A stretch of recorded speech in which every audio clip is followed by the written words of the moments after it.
নমস্কার। আজকে একটু অন্যরকম ভিডিও নিয়ে চলে এসেছি। এই যে ইনি হলেন আমার পুত্র উৎসব।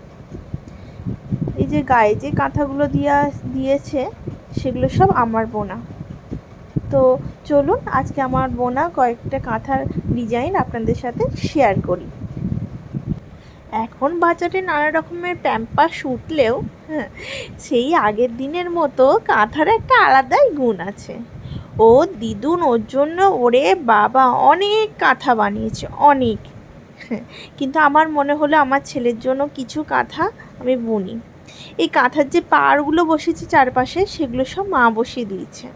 আর এই যে ডিজাইন এবং ডিজাইনের যে কাঁথা বোনাটা সেটা পুরোটাই আমি করেছি।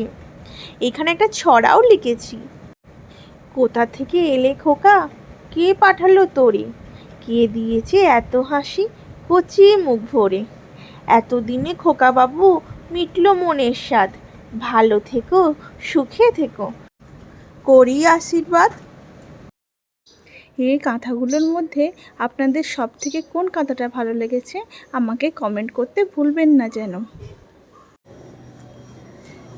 আমার ছেলে যখন এই কাঁথাগুলো গায়ে দেয় না, তখন আলাদাই একটা ভালো লাগা থাকে যে ওর জন্য আমি কাঁথা বুনেছি এবং সেটা ও গায়ে দিচ্ছে, খুব ভালো লাগে।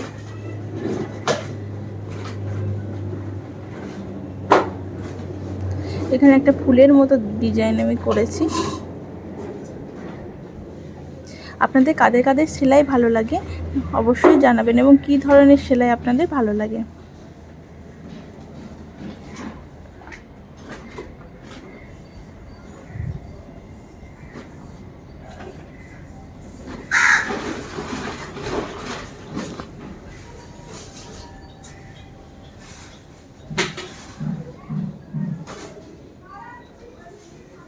এইটা আমার মায়ের হাতে বোনা, এটা তবে সুতো দিয়ে না, এটা উল দিয়ে মা বুনেছিল। দেখুন কত ছোট ছিল তখন প্রায় 3 দিনের মতো ওর বয়স ছিল এই ভিডিওটা। আর আস্তে আস্তে আমার ছেলেটা বড় হয়ে যাচ্ছে। আপনারা সবাই ওকে আশীর্বাদ করবেন যেন ও সবসময় সুস্থ থাকে, ভালো থাকে, অনেক বড় হতে পারে, ভালো মনের মানুষ হতে পারে। আজকের ভিডিওটা এখানে আমি শেষ করলাম।